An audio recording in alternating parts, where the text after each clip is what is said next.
Matthieu, chapitre 12. À cette époque-là, Jésus traversa des champs de blé un jour de sabbat. Ses disciples, qui avaient faim, se mirent à arracher des épis et à manger. À cette vue, les pharisiens lui dirent: « Regarde, tes disciples font ce qui n'est pas permis de faire pendant le sabbat. » Mais Jésus leur répondit: « N'avez-vous pas lu ce qu'a fait David lorsqu'il a eu faim, lui et ses compagnons?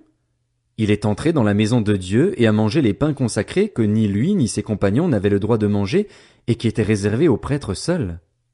Ou n'avez-vous pas lu dans la loi que, les jours de sabbat, les prêtres violent le sabbat dans le temple sans se rendre coupables? Or je vous le dis, il y a ici plus grand que le temple. Si vous saviez ce que signifie « Je désire la bonté et non les sacrifices », vous n'auriez pas condamné des innocents. En effet, le Fils de l'homme est le Seigneur du sabbat. Jésus partit de là et entra dans la synagogue. Il s'y trouvait un homme qui avait la main paralysée. Ils demandèrent à Jésus: « Est-il permis de faire une guérison le jour du sabbat ?»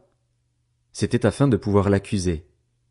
Il leur répondit: « Lequel de vous, s'il n'a qu'une brebis et qu'elle tombe dans un trou le jour du sabbat, n'ira pas la retirer de là?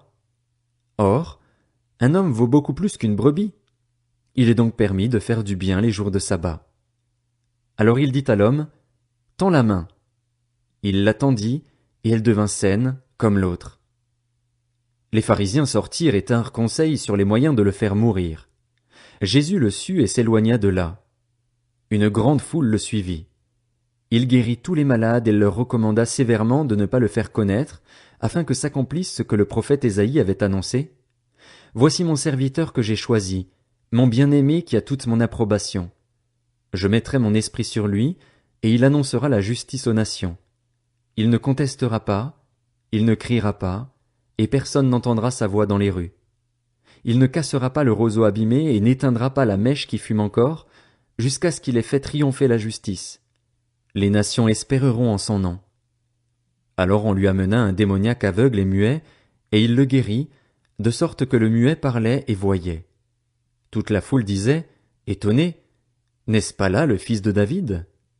Lorsque les pharisiens entendirent cela, ils dirent: « Cet homme ne chasse les démons que par Béelzébul, le prince des démons. » Comme Jésus connaissait leurs pensées, il leur dit: « Tout royaume confronté à des luttes internes est dévasté, et aucune ville ou famille confrontée à des luttes internes ne peut subsister. Si Satan chasse Satan, il lutte contre lui-même. Comment donc son royaume subsistera-t-il? Et si moi, je chasse les démons par Béelzébul, vos disciples, par qui les chassent-ils? C'est pourquoi ils seront eux-mêmes vos juges. Mais si c'est par l'Esprit de Dieu que je chasse les démons, alors le royaume de Dieu est venu jusqu'à vous. Ou encore, comment quelqu'un peut-il entrer dans la maison d'un homme fort et piller ses biens s'il n'a pas d'abord attaché cet homme fort? Alors seulement il pillera sa maison. Celui qui n'est pas avec moi est contre moi, et celui qui ne rassemble pas avec moi disperse. C'est pourquoi je vous dis, tout péché, tout blasphème sera pardonné aux hommes, mais le blasphème contre l'Esprit ne leur sera pas pardonné. Celui qui parlera contre le Fils de l'homme, cela lui sera pardonné. Mais celui qui parlera contre le Saint-Esprit, le pardon ne lui sera accordé ni dans le monde présent ni dans le monde à venir.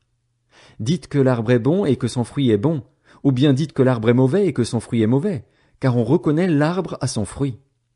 Race de vipères, comment pourriez-vous dire de bonnes choses, mauvais comme vous l'êtes? En effet, la bouche exprime ce dont le cœur est plein. L'homme bon tire de bonnes choses de son bon trésor et l'homme mauvais tire de mauvaises choses de son mauvais trésor. Je vous le dis, le jour du jugement, les hommes rendront compte de toute parole inutile qu'ils auront prononcée. En effet, d'après tes paroles tu seras déclaré juste et d'après tes paroles tu seras condamné. Alors quelques-uns des spécialistes de la loi et des pharisiens prirent la parole et dirent: « Maître, nous voudrions voir un signe miraculeux de ta part. » Il leur répondit: « Une génération mauvaise et adultère réclame un signe miraculeux. Il ne lui sera pas donné d'autre signe que celui du prophète Jonas. En effet, de même que Jonas fut 3 jours et 3 nuits dans le ventre d'un grand poisson, de même le Fils de l'homme sera 3 jours et 3 nuits dans la terre. Lors du jugement, les habitants de Ninive se lèveront avec cette génération et la condamneront, parce qu'ils ont changé d'attitude à la prédication de Jonas. Or, il y a ici plus que Jonas.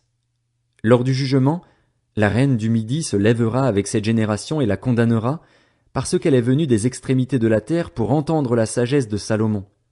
Or, il y a ici plus que Salomon.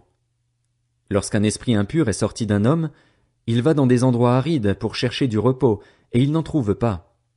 Alors il dit, « Je retournerai dans ma maison, d'où je suis sorti. » À son arrivée, il la trouve vide, balayée et bien rangée. Alors il s'en va prendre avec lui cet autre esprit plus mauvais que lui. Ils entrent dans la maison, s'y installent, et la dernière condition de cet homme est pire que la première. Il en ira de même pour cette génération mauvaise.